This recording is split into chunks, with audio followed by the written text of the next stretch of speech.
어찌됐거나 대선 후보를 지낸 두 분이 부딪혔네요. 문재인, 그렇습니다. 정동영.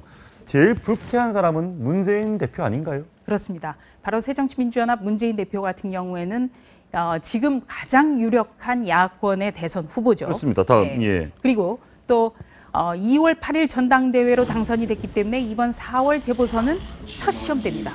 그만큼 이 첫 시험을 앞두고 있는 사람의 마음 정말 비장할 수밖에 없습니다.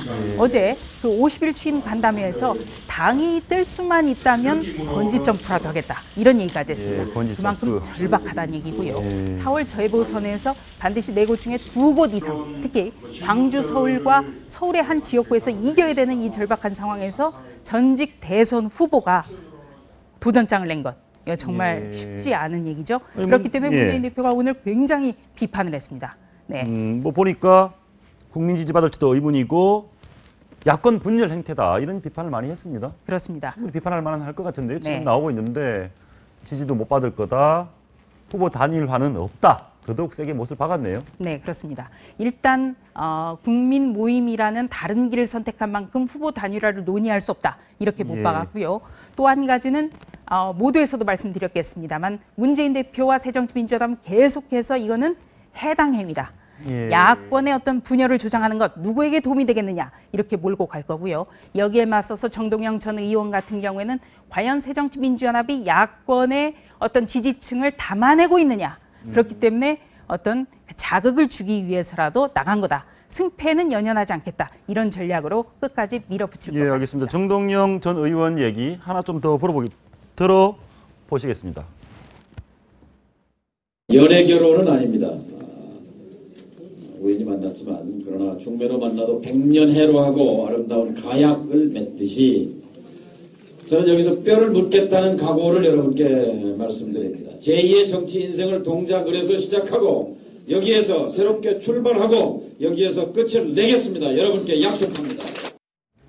자, 2008년도에 동작을에 출마하면서 그곳에서 뼈를 묻겠다. 정치 인생 여기서 끝내겠다 했는데 뼈를 여러 군데에서 묻게 됐습니다. 네, 바로 저 발언 때문에 이 뼈가 굉장히 희화화됐다. 이런 평가도 나오는데요.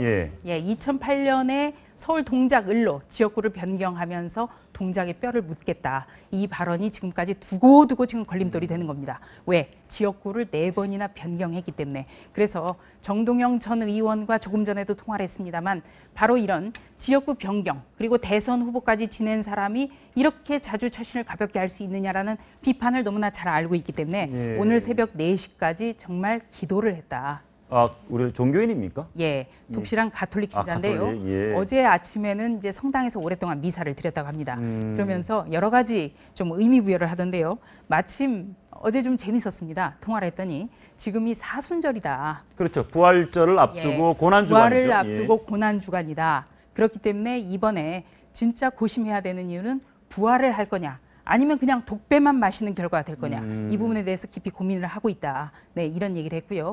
조금 전에는 새벽 4시까지 깊이 고민을 했는데 인재 영입위원장으로서 인재를 영입 못했다라면 나라도 뛰어들지 않을 수가 없었다. 이런 얘기까지 토로를 했습니다. 알겠습니다. 결과는 알 수가 없는데 마지막으로 그 얘기 한번 해주시죠. 방금도 말씀하셨듯이 대선 후보까지 지낸 분이 이 지역구 선거에 야권 분열 비판까지 받으면서 잘하신 처신입니까? 네, 이거는 잘못됐죠. 기본적으로 당의 대선 후보를 지낸 사람이 그 소속한 당을 등진다는 것. 이거는 마시던 우물에 침을 뱉는 거나 다름이 없습니다. 문제는 이 새정치민주연합에서 과연 이 정동영 전 의원이 뛰쳐나갈 수밖에 없는 상황을 만들지 않았느냐. 이런 부분도 좀 생각을 해봐야 된다라는 얘기들이 많은데요.